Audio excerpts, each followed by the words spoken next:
again, you called me out a long time ago when I was treating myself like crap and saying horrible things about myself. And you're like, you're not just affecting yourself, it's affecting me as well. And I think a lot of times we don't realize that when we're treating ourselves like crap, what does that do? That opens the door for other people to treat us like crap. Yeah. You need to respect yourself. You need to talk kindly to yourself, and you need to believe that you're capable of doing it. Put in the work, make it happen. That was really good, Mom. Thanks. Especially the part that's when you treat yourself like crap, people treat you like crap. Yeah. I mean, and then it just starts this cycle of, well, I don't deserve anything, do I? And yes, you do. You deserve all of it. You deserve all of the good things. Yeah. But you have to treat yourself like that to get there. Big realization for me a while ago that the way we talk to ourselves is the way we're inviting people to talk to us. So talk to yourself like you would your best friend, because you wouldn't treat your best friend like crap, because she wouldn't be your best friend anymore. Mm-hmm. And you can't move away from yourself. So treat yourself the way you want to be treated. Welcome to this week's episode of Her Unshakeable Confidence. I'm Simone Knego. And I'm Olivia Knego. And we're going to talk about that voice inside your head today. I'm like really bummed right now, and I need to get over it. But so I heard back from, there's like two things that I applied to with South by Southwest. The first one I heard back like a month ago, and that was a no. And so I thought, oh, maybe like I'm in the round for the next one because I didn't hear back. And then of course today we had 3,200 applications for 300 spots or whatever. And so thank you so much for applying, but you didn't get it. You can buy a discounted ticket here. And I was like, okay, that really sucks, because I asked everybody to go out there and vote for me and do the things. And, you know, just a little, that voice in my head is like, why are you doing any of this? Why are you doing it? And I know why I'm doing it, but it's like that voice that I call it the what if whisperer, also known as Sally. I love you, Sally Harris, but also known as Sally, that likes to tell me that, oh, you don't deserve this. You're not good enough. You got that voice too? Oh, yeah, 100%. I mean, everybody does. Did you name it? Did you name her? No, I don't. Because I just... I actually think it helps when you put a name on it, name on her, I call her her, that you can like separate yourself from it. You're like, okay, well, that's not really real, right? That's like I can like get rid of it because it's something else. Does that sound crazy? No, I don't think it's crazy.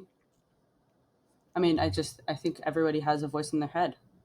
Yeah. I mean, I guess that way you're like separating yourself from what the voice is. I think so. I mean, that's like my whole Control Alt Delete thing, is the idea of control your thoughts. I mean, you don't have control of what comes into your head, but you do have control of what you do with them. So I can take this thought and say, you know what? So what? Not next year, maybe next year, right? And then Alt is alternative. Tell yourself a better story. So instead of that, what fantastic thing am I going to be doing in March? It's my birthday. I'll do something fantastic. Yeah, what are you going to do? I mean, you don't have to think about that. I don't know yet. And then delete the negativity. Okay, I'm over it. I'm deleting it. I'm not going to focus on it. Yeah, but I mean, it's easier said than done. Let's just say that. I think I have a lot of, thoughts right now. And some of them, like some of the voice inside my head thoughts, like they're just like not things I can delete. For example, why am I going to law school? Not because I'm not good enough to go to law school, but why does any of this even matter? Like, the planet's going to explode and Do you know that? No. That's why you're going. Or I guess another one is like, why am I going to law school when the government doesn't even care? Okay, well, you care. Yeah, I think that's honestly been my biggest voice in my head recently, is like, why am I going through this much effort to save the world for people that don't care? And it's like, not like I'm going to law to save the world. Granted, don't get me, that's not the case, but it's like, I am working pretty damn hard to get a degree that,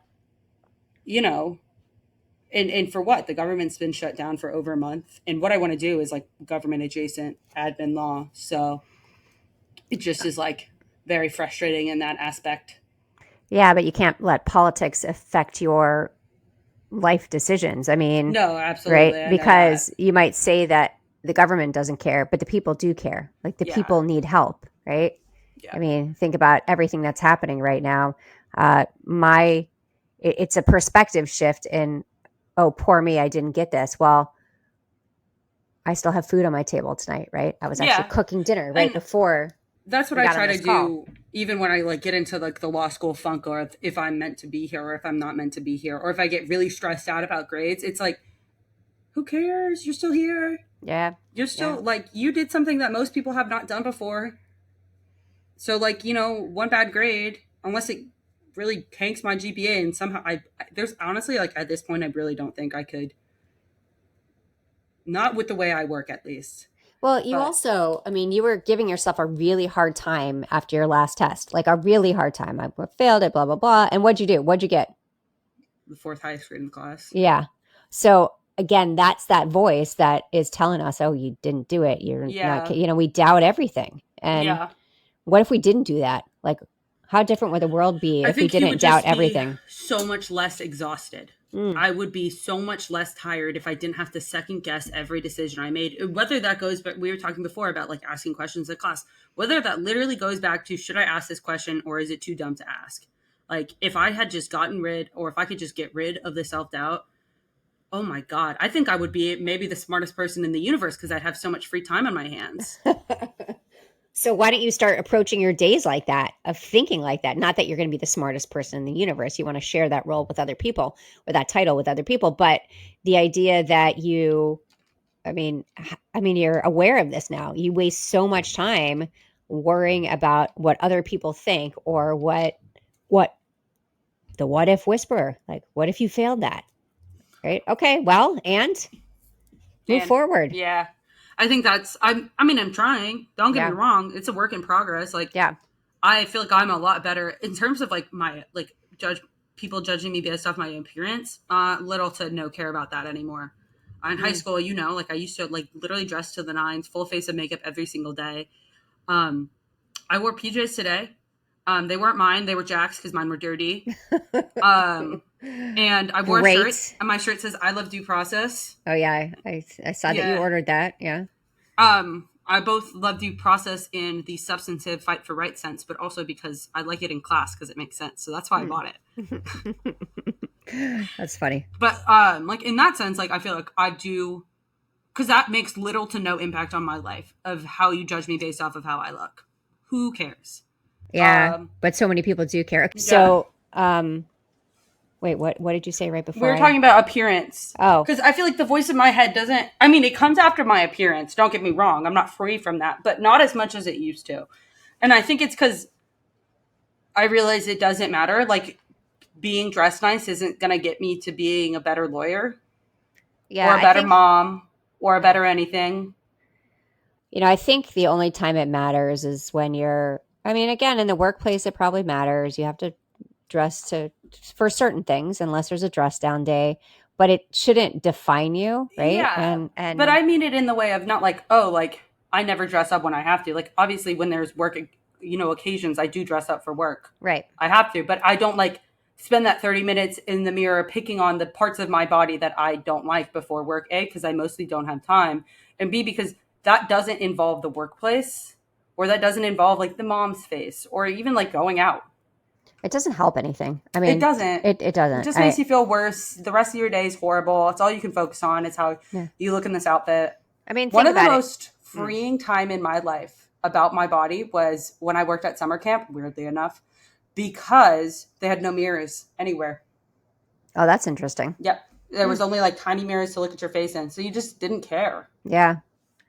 Yeah, it's a really interesting thing of getting rid of that. So I was going to say something else before, but I forgot that too because that's the stage I'm at right now.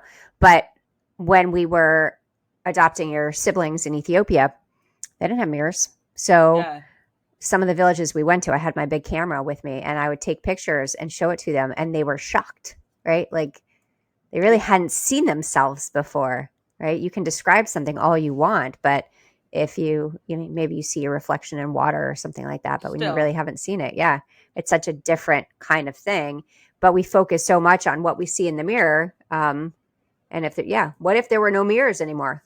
How would you live Mm-hmm. life differently? That's a really, really great exercise to go through. Like, what would you do differently if there weren't mirrors? And I know lots of people love to dress up, and that's amazing, right? Yeah. I think you should do whatever you want to do. You shouldn't do it because you feel like you have to. Yeah. But I would say though, in a corporate office, you kind of have to. Like that's I just mean, part yeah, of the that's just like culture. kind of the rules to it. Yeah, that's part of the culture. But But your body size doesn't depict how you act or work in a corporate office, is no, like I think what I'm trying to like the takeaway there is it doesn't matter how thin you are or how thick you are. It does like it matters the work content you produce and like, okay, are you kind of dressed for the part right now? Or are you not?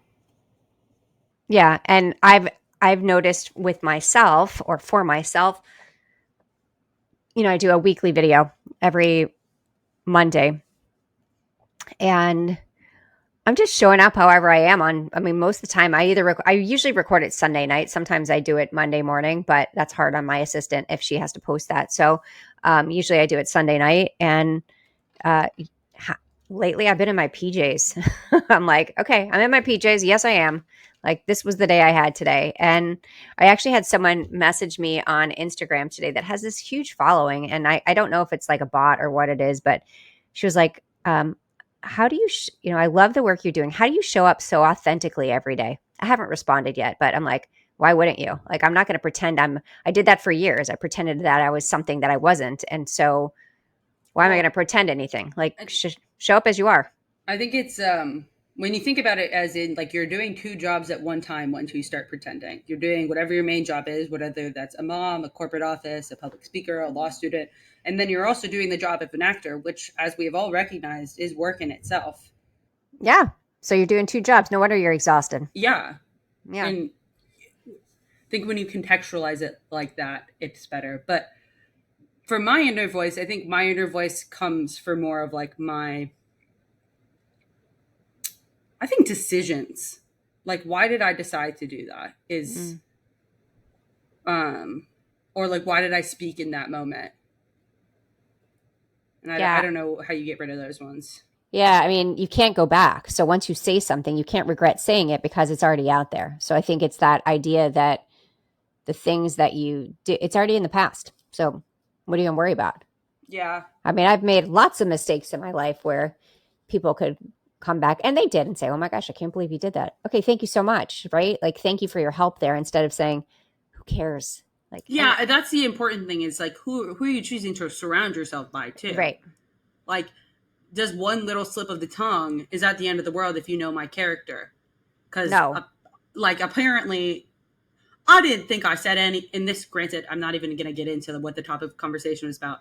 But if you, it was in class and I was like playing devil's advocate. But if you actually knew me, you would know that my take on it is completely different, and I'm just trying to get my participation points. And if you're judging me based off of that one moment in class, then it's like, well, A, you need to get me to know you better, but B, you're probably not the kind of person that I want to be friends with or someone that I want to spend my energy on. Yeah. Yeah, that's an interesting point that the how you get judged on one moment in time and Mm-hmm. for a lot of people that will stick with you forever. Now, honestly, if you make a mistake, I just don't think that's a big deal. Like, I don't think that's a big deal. I think if you do something intentional to hurt someone, that will stick with Yeah. you. But if it's like, well, messed that one up, like said something really stupid there, okay, well, it's done. It's in the past. Like, move forward. Think about like what you learned from it. What would you do next time instead of, oh, I'm the worst person ever. I'm so dumb. I'm so stupid. It's really funny. The more I think about this is something that I know everybody in my law school class suffers from because of cold calls and talking in class. Because we, like some people, they just freeze up, and that's just how it is. Even if you know the material, you just freeze up. And instead of learning from those mistakes, they just continue to be hard on themselves in those moments. Which for me, it's like, yeah, okay. Like the only time I really care is like, I don't want the professor to think I'm actually stupid. My new book, Real Confidence, a simple guide to go from unsure to unshakable, will be coming out on February 17th, and it's available for pre order now. So if you'll go to realconfidencebook.com, you can order it from your favorite online retailer. And there's lots of bonuses that will come with a pre order. So when you go there, you can see everything that you're going to get with it. You just have to put in your order number, and the bonuses will be delivered to your inbox. You better buy my mom's book Because it's amazing. because it's amazing. I love you too. Yeah, I don't think the professor ever thinks No, that. I think, yeah, I mean, again, you guys got into law school. Let's start and there. like they're not thinking that. They're not probably thinking, wow, like you really didn't prepare for this, huh? Yeah. And that is such a big point that I want to make about anything that we do. It's about preparation. Yep. So when we struggle with things like public speaking, number one fear of people everywhere is public speaking. The reason that the people get on stage that get on stage don't struggle with that as much is because they've prepared. And so just like anything, the more you prepare, the better you're going to feel when you go out there, because you're not going to have to search for things. You're like, oh yeah, I know what I'm going to say before I'm going to say it. And that's such a key. I mean, Yeah. with what you're doing as well, you prepare enough that you can say it. And any And question that comes at you. yeah. And it's okay to hem and haw a little bit, right? I mean, I do this on Yeah. podcasts too, and I get questions and I'm like, I don't know if I'm exactly answering the question. I never want to say something where I'm like saying something that I know isn't right for the answer. I'd rather say, you know what? I don't have an answer for that. Let me find out and get back to you. Now, obviously, in your cold calling thing, you can't do that, but there is a way to talk about things in a roundabout way and still get to the point, right? And you can be like, you literally just be like, I don't know if this is exactly what you're looking for, but if I'm understanding the question correctly, it's quite literally how they teach you to do it in actually appellate arguments if you don't understand what the judge is asking. So one of my professors, she does like midterm evaluations. And for me, like one of the questions on there is, what would help you feel more comfortable speaking in class? And every single time I get that question, I'm like, literally nothing, because I'm comfortable speaking in class. Even if I know I'm absolutely wrong. Yeah. Who cares? But obviously for some people it's really a nightmare. And I would like to understand that perspective more. Because like I don't walk out of class and be like, oh my God, so-and-so's cold call today was so bad, and I'm going to remember it for the rest of my life, and that's the only thing I'm going to judge them on. Honestly, I don't even know half these kids' first names. I know their last names. I don't remember. Yeah. Well, it's going to go back to that practice and preparation. So I think you're very fortunate in that you get to host this podcast with me. Well, yeah, that's the reason I'm good at public. Well, I goodish at public speaking. You were always good. Don't say goodish. You were always good. Yeah, but I'm not like speaker level. I don't have the fear of it. That's never been a fear of mine. My fear is when I get called on and I'm unprepared, and I think that's a very valid fear. Yeah, I think so That's too. on me, and I don't know what to say. Yeah. So I think for me, it is that preparation piece. And a lot of times there are some people that can just speak off the cuff no matter what. I mean, you know your material so well that you can do it. And I feel that with a lot of my speaking topics now, I'm really focused on not memorizing things anymore, but really speaking off the cuff, because I don't know, there's kind of magic that happens when you don't have everything completely prepared. Obviously, when you have a very short period of time to speak, like you have to know the details. But a lot of people feel like everything has to be memorized and perfect, or they're going to be judged about something. And I think we have to stop worrying about what everybody else is thinking about us. And most of the time, they're actually not thinking about us. No. That's the biggest thing to remember. Like you said, when you leave the room, like, are you ever going to think back and say, that was the worst cold call I've ever seen? No, you already forgot, like, okay, whatever it was. Yeah. Like I'm literally trying to move on to the next day already. Like but we put so much emphasis and importance on these interactions with people that's where the voice comes from. Yeah, I mean, it's the story that we tell ourselves, and my point is we have to tell ourselves a better story, right? Yeah. I mean, we tell ourselves that we're not good enough, we're not strong enough, we're not smart enough, all the not enoughs, right? We tell those to ourselves on a regular basis, but none of it's true. We've just told ourselves that story for so long that we don't know what else to believe, and really, it's so unfounded. It's crazy when you think about how, whether it's to do with your job or using your voice or what you look like, how we've created these stories in our head that basically we say, you're not good enough. I mean, yeah. That's all you got to say to that? Just thinking of the voice in my head and what I do. Yeah, I really catch it now. So yeah, I try to. And that's the thing. Like it sounds like you're washing like sneakers or something. Okay, now that's the garage. Oh, okay. It's picking up everything. Yeah. So yeah, I would say that I have become much more aware of the things that I like to be hard on myself for, and really to take a step back and say, do these things really matter? And they don't. They really don't. But we create these crazy stories that we think we have to focus on that. Yeah, it's the skill is recognizing what's a rational thought and what's an irrational thought. Yeah, I wonder what percentage of our thoughts are irrational. I mean, I know how many negative thoughts we have So every many of day. mine are. Yeah. It's that fear that comes up. So there was a study out of Queen's University in Canada. We have 6,200 thoughts a day. There's other studies that say you have 60,000 thoughts a day. Let's go with the 6,200 right now. Your sister was really funny. Your older sister said, no, there's no way that I have that many thoughts a day. I was like, I think you've texted me that many thoughts today. You should. No dig on Emma. But that idea that we have that many thoughts, and 85% of them are negative and 95% are repetitive. So basically, you're saying the same negative things to yourself all day long, right? And it might not be just about you. It might be about whatever's happening. Oh, yeah, he's a horrible driver and blah, blah, blah. But we slap these labels on people. We slap these labels on ourselves, and we get stuck in those moments. I was on a podcast, and I really love this statement where George Bryant, he said, because I talked about the labels that we put on ourselves, and he said, eventually the labels become your lids.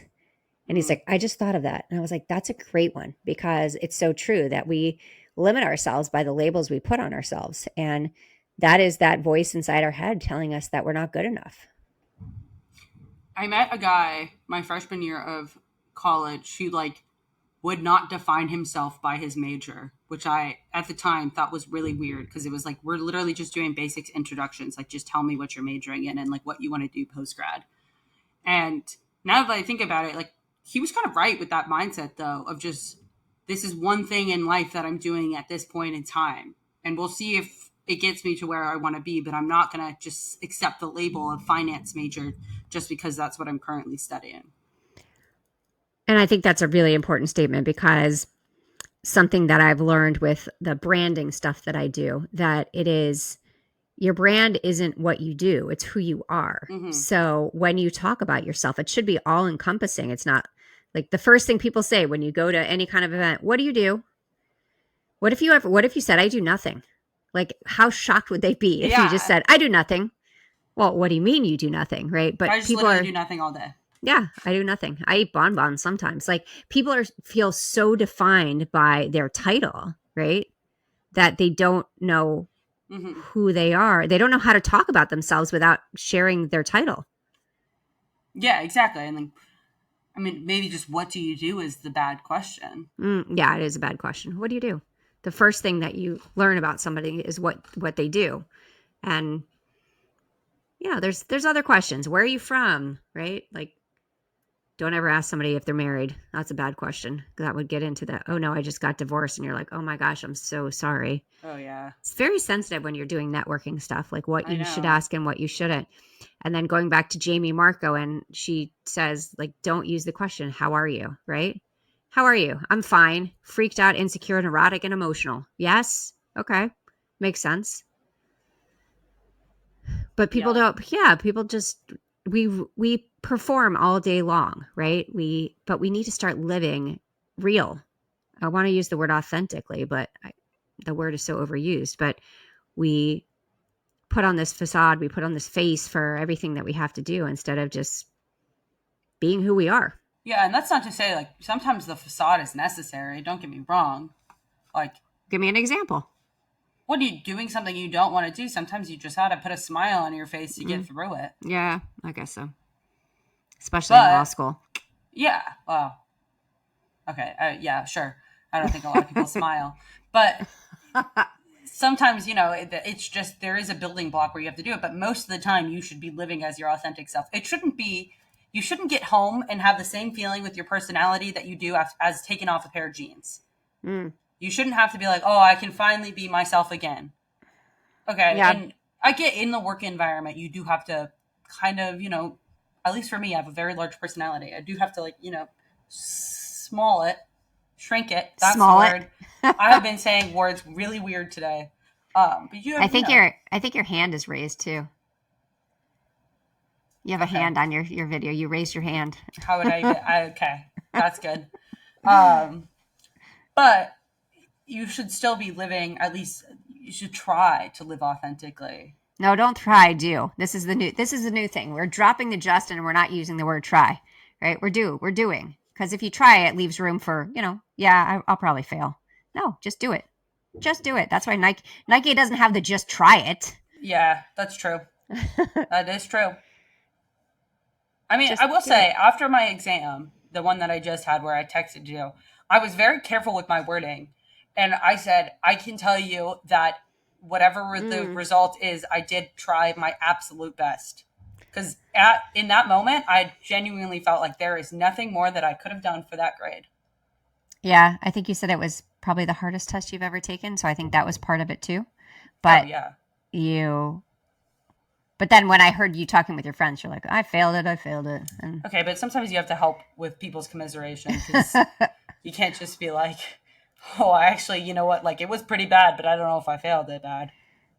Well, I don't know. Do you have to? Do you have to, like, join people in their misery? You can't brag about it. You don't have to join them. And I think that's something I'm working on is not joining people and just not giving my opinion on the subject instead of trying to like conform my opinion or the way I am to something. It's just being like, I'm really sorry for you. How can I help you work through that? Yeah, I can tell you that. I think I told you about this summer when I brought Noah to school, or actually in the fall when we moved him in, and the mom of one of the other kids was telling me how bad of a summer session her son had. And I was like, okay, what do I say to that? Because Noah didn't have a bad summer session. I just said, I'm really sorry to hear, instead of saying, oh, well, Noah did great. No, I'm not going to rub that in her face. Because you don't want to say that, like, for exam wise, like, I don't want to be like, oh, well, it was bad, but it wasn't the worst thing I've ever done. When you have a friend that's like, literally, this was so miserable and horrible, I don't even know how I'm going to stay in the school. Yeah. Well, but it is like a fine line. What if you say, I hear you? What to say. Yeah, I hear you. Like, yeah, I've taught definitely myself difficult recently in various conversations being like, wait, that is not actually what I mean. I need to just. Yeah, because then and then what's worse than when you get your grades back and you have a really good grade on the test and they failed it and they're like, wait, you said that you did horrible. And so I think also going into it with saying, it was really hard. I have no idea how I did, but that was really hard. Yeah. Instead of saying, oh yeah, I definitely failed it. Yeah. Yeah. I agree we think we're going to make people feel better, but then in the end, I think maybe it makes them feel worse if they didn't do well and you did. Yeah, I think so. Probably. Yeah. Wow, that's my 2 seconds of enlightenment for the day. No, I think it's pretty good, actually. Thank you. Yeah. So, okay, moral of the story is that we all have that voice inside our head, and we have to become aware, we have to acknowledge it, and we have to say, this isn't real, right? And I do think for me, it works better when I acknowledge it like third person, right? Just like when you look at professional athletes and when they use their mantras, a lot of people will use I mantras and a lot of people will use you mantras. And it really depends on what works for you. So if you work better with someone else telling you, like when you say, you've got this, like you're stronger than you think, whatever it is, or do you work better than when you say, I've got this, right? So it depends on if you work better from a third person or a first person, and everybody's different in what works for them. So for me, it's a third person saying, and then taking that piece out of it when I'm like, okay, that voice inside my head, no, that's not me, that's Sally. And yes, maybe it sounds crazy, but it works. It works really well for me. It definitely works. Yeah. Do you have your calendar? Yeah. Are you ready? It's kind of a long one. Yeah, I'm ready. Good thing we have 2 minutes left. You're not a creature of feelings and thought. You, my linguistic little friend, are a creature of language. In every moment of every day, you're creating your experience of being alive with every word, phrase, and complaint. And not just your own experience. People have ears, remember? Okay, you kind of botched it, but the general... Okay, thanks. You're welcome. Reading out loud was never my skill. Yes, okay. Okay, I remember. You're welcome. So it's really what we talked about. Like the words you use matter. The things that you say to yourself every day matter. The way you talk about yourself, because other people listen. Again, you called me out a long time ago when I was treating myself like crap and saying horrible things about myself. And you're like, you're not just affecting yourself, it's affecting me as well. And I think a lot of times we don't realize that when we're treating ourselves like crap, what does that do? That opens the door for other people to treat us like crap. Yeah. You need to respect yourself. You need to talk kindly to yourself, and you need to believe that you're capable of doing it. Put in the work, make it happen. That was really good, Mom. Thanks. Especially the part that's when you treat yourself like crap, people treat you like crap. Yeah. And then it just starts this cycle of, well, I don't deserve anything, do I? And yes, you do. You deserve all of it. You deserve all of the good things. Yeah. But you have to treat yourself like that to get there. And big realization for me a while ago that the way we talk to ourselves is the way we're inviting people to talk to us. So talk to yourself like you would your best friend, because you wouldn't treat your best friend like crap, because she wouldn't be your best friend anymore. Mm-hmm. And you can't move away from yourself. So treat yourself the way you want to be treated. Okay. We're good. Imagine if we taught that to kids instead of like treat your friends how you would like, or talk to your friends like how you would want to talk to instead of talk to yourself. Yeah. And I think it's so important. And actually a lot of younger moms that I've been talking to recently, they're like, wow, I've never really thought about teaching my kid the importance of self-respect. Yeah. Which is so fascinating because we so focus on like, say please and thank you, be polite, be kind. Well, be kind to yourself, right? Mm-hmm. Be polite to yourself. Treat yourself like you would your best friend, and things would be so different. So yeah, I think it's an important conversation that all moms with young kids and older kids need to be having with their kids, and dads as well need to be having with their kids, so that they understand the importance of respecting yourself. And with that, thank you so much for joining us on this week's episode of Her Unshakable Confidence. Remember to like, review, and share our podcast with all of your friends and family if you love it, because I know you do. And also remember that my new book, Real Confidence, A Simple Guide to Go From Unsure to Unshakable, comes out on February 17th. You can pre-order it now and get all kinds of cool bonuses, and you can find them at realconfidencebook.com. Thank you so much for joining us today. And always remember, you are unshakable. Bye, guys. Thank you for listening to Her Unshakable Confidence with Simone and Olivia Knego. We hope this episode has made your day just a little bit brighter and given you the inspiration you need to confidently go about your week. Always remember to be authentically you. Don't forget to like and subscribe so you never miss an episode. And feel free to connect with them on Instagram at Simone Knego and at Olivia Knego. Till next time.